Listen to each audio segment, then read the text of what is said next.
How does Bayern Munich sound? I think when you looked at the two options between Bayern and Real Madrid, they both were, well, some big European powerhouses. So I think for us, we were kind of just looking forward to whoever we got. It'll be an amazing experience, and again, a great opportunity for us to go and show Europe what we're all about, and it'll be a really, really fun first leg having it at Celtic Park. I know it'll be loud, and it'll be a fixture that everyone's kind of circled and excited for. So that's to come now, and what is that, 2 weeks? Barely. It comes around the corner pretty quick. So we'll focus on that a bit more when it gets a little closer. But an amazing fixture. Just a draw in general, would you have rather had maybe a more sort of winnable type of tie, or is the glamour tie the one you would want? It's funny you say that, because I was looking at all the clubs that are left, and it's quite an impressive list of the who's of European football. So I don't really think there is, as you're even saying, an easier. I know what you're trying to get at.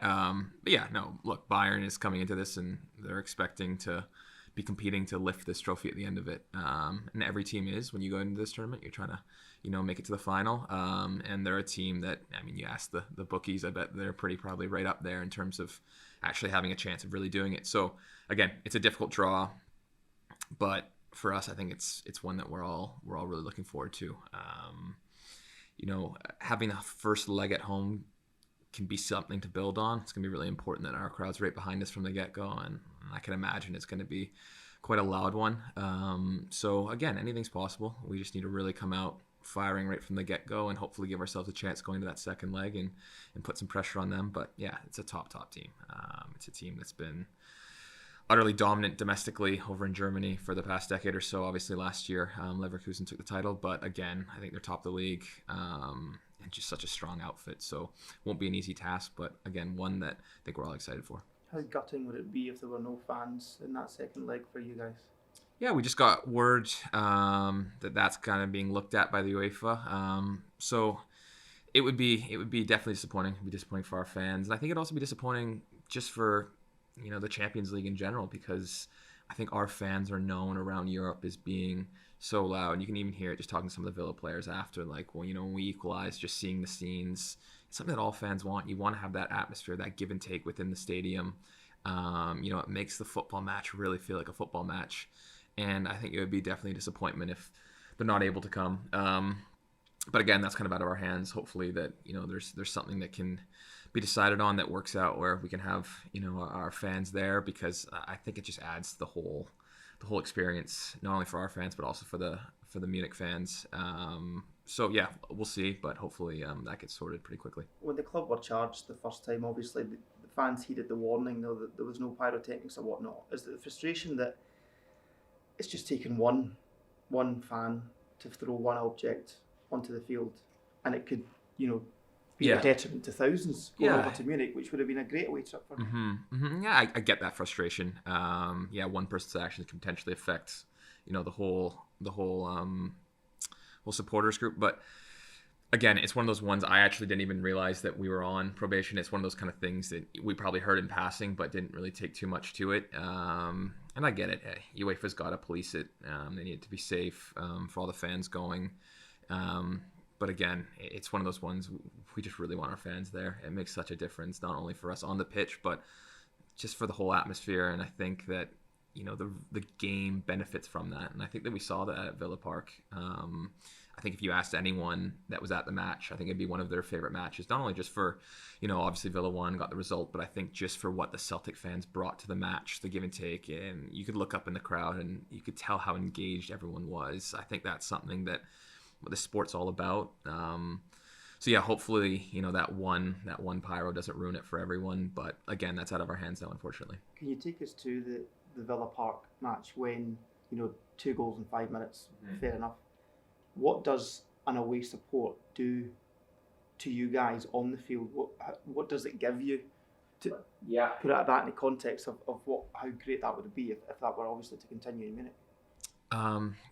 They're just something to lean on. And I think, honestly, we learned a lot from that Dortmund game, and it was similar to that, the second goal being a deflected one that goes in over Casper, and it kind of had a feeling like, oh no, is it going to be one of these again? But the Dortmund match, our fans were kind of stuck all the way up there, and it was really tough to feel that they were there. We could hear them, but you couldn't really see them at Villa Park. They were right there. They had that whole corner, and you could feel them urging us on, like, come on, we're in this. Because we actually, we started the game, we had a bit of possession a little bit, and like, okay, we can go toe to toe with these guys. And obviously they scored 2 quick on pretty much their first attacks. And it's like, all right, we need something to latch onto, and our fans gave us that. And again, that's something that's so important when you're at these places, having something you can lean back on and have that support to realize, okay, like, let's just steady the ship here. Let's get through these next couple minutes.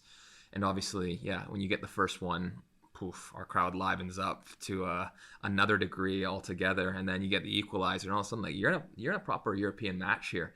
And our fans felt it, their fans felt it. And I think that was something that, we really grew into the match with, is having their support there, and we could feel their energy. So yeah, it's something that really does help. I've experienced now big matches being played without away support, and I know how difficult that is compared to having them there. So yeah, hopefully in Munich we'll be able to bring over a solid chunk of fans. But again, we'll just have to wait and see. Just going back to the football itself, obviously you've played probably your best performance in the tournament so far was against German opposition, Leipzig. Does that give you genuine confidence going into the home leg that you can make your mark?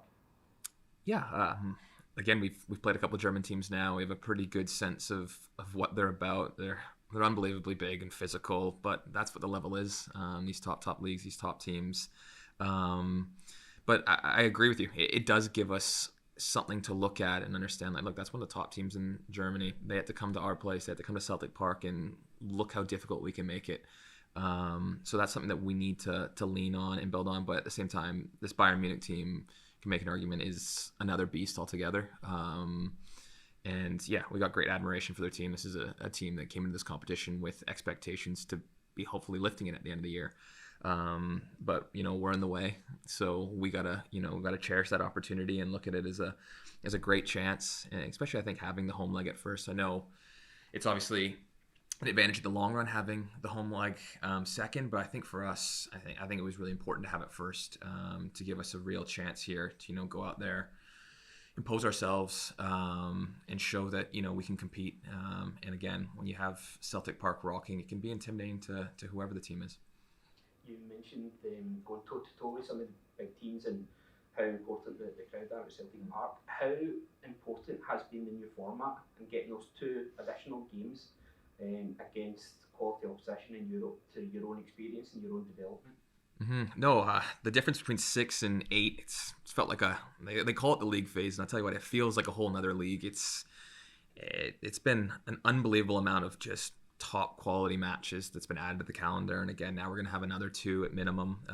So you look at that, like 10 Champions League matches at minimum. It's an unbelievable accomplishment, and it's one of the reasons why you signed for this club. It's a massive draw, and hopefully it'll continue to be a draw, obviously, for future players that want to come here, and it helps keep guys, keep them in the building, keep their feet on the ground, that this is a great place to be, and a great opportunity, because you can come to a place like this, to maybe some of the bigger European minds, it's a smaller league, smaller country, but we can go out there, we're going to be playing at the biggest stage, and you have a chance to get and reach the knockouts if you play your cards right. So no, it's been amazing, and hopefully we can continue that form on that we've had throughout this league phase and build on that confidence that we've had for ourselves into this knockout round. And yeah, Bayern Munich, it'll be a pretty cool draw.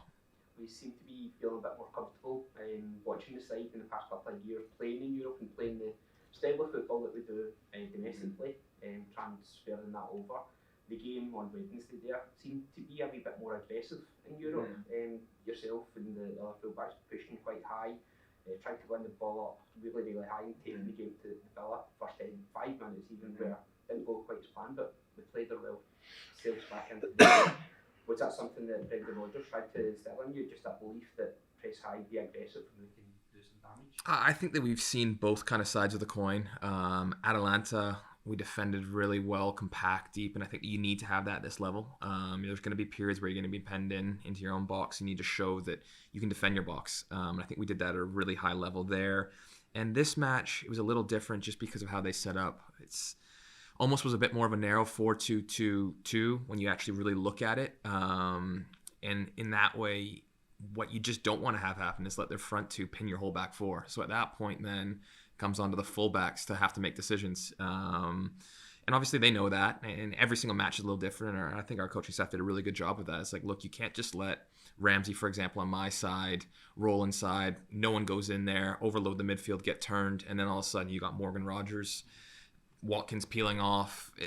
You're asking for it a little bit there. So we had to be brave. We had to go up there and go toe-to-toe, but that really was more on a tactical basis. And I think that's something that, again, we've shown a lot of growth in, even since I've been here. I know you alluded to previous years in this competition, but that ability and the confidence that we can defend in multiple different styles and still have a proper go. But yeah, no, it's not easy. Look, we were leaving Austin, for example, 1v1 with Ollie Watkins, one of the best strikers in Europe, with half a pitch for Martinez to land it in. You know, you're asking a lot of every player. But again, I thought the guys stood up well to the challenge, and that's a really top team. They're deserving of being one of the automatic qualifiers. But again, I think that's showing the growth of us, not only mentally but also tactically, that we can play different ways, and each match and each opposition is going to pose different threats, and it's okay, what can we do to mitigate that, but then also impose ourselves on them.